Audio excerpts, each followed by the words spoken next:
Tax को लेकर steel companies पर रखेगा नजर, स्पेशली टाटा स्टील के लिए रखेगा नजर। सुप्रीम कोर्ट में आज जो सुनवाई थी जो माइनिंग टैक्स को लेकर है, सुप्रीम कोर्ट ने अपहोल्ड किया है ये फैसला कि अप्रैल 2005 यानी कि 1 अप्रैल 2005 से जो भी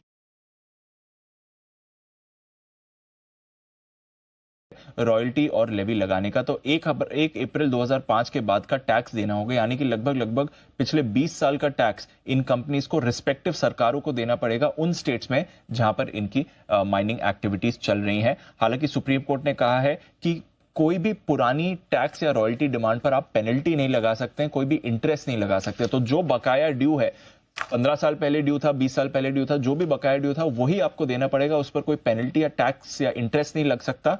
और अगले 12 साल में आपको ये पेमेंट करना पड़ेगा, क्योंकि पिछले 20 साल का अगर ये एग्रीगेट होकर बड़ा पेमेंट बन रहा है तो इमीडिएटली आपको पे करने की जरूरत नहीं है, बट एक स्टैगर्ड बेसिस में आने वाले 12 सालों में ये पे करना पड़ेगा। बट डेफिनेटली नेगेटिव कंपनी है सर, नेगेटिव खबर है, और स्पेशली टाटा स्टील के लिए जहां पर ऑलरेडी हमने करीब 17,000 करोड़ का बकाया भी था इनका।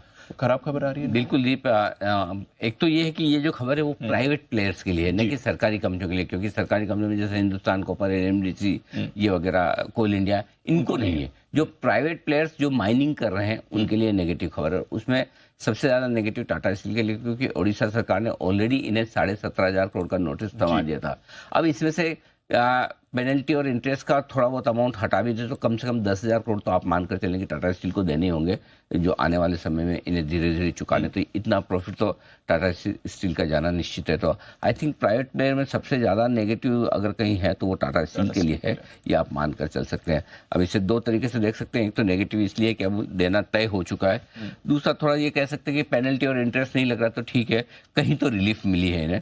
तो देखते हैं मार्केट इसे किस तरह से लेता है, लेकिन ये डेवलपमेंट होता दिख रहा है। खास तौर से उन प्राइवेट प्लेयर्स पे नजर रखिए। कई सारी ऐसी कंपनियां हैं जिन्होंने अपनी माइंस ले रखी है और वो माइनिंग करते हैं और वहां से जो आता है। तो अब एक तरह से सुप्रीम कोर्ट ने सारे स्टेट गवर्नमेंट्स को मतलब वो पावर दे दिया है कि आप 2005 से जितनी भी माइनिंग हुई उस पर रॉयल्टी चार्ज कीजिए, बस इंटरेस्ट मत लीजिए, पेनल्टी मत लीजिए, क्योंकि इतने सालों तक, आज लगभग 20 साल होने आए, 19 साल, आपकी भी क्लैरिटी नहीं थी, इनकी भी नहीं थी। तो जितना बनाया उतना ले लीजिए और लेने के लिए भी टाइम दे दीजिए। तो आई थिंक ये है, दोनों तरफ से देख सकते हैं। एक तरफ नेगेटिव खबर तो है कि कंफर्मेशन हो गई है, पॉजिटिव खबर सिर्फ इतनी है कि आपको पैसे देने के लिए समय मिल रहा है, पेनल्टी और इंटरेस्ट नहीं देना पड़ रहा है। तो दोनों तरफ से आप इसे देख सकते हैं, लेकिन एक चीज कंफर्म है, ये खबर आती हुई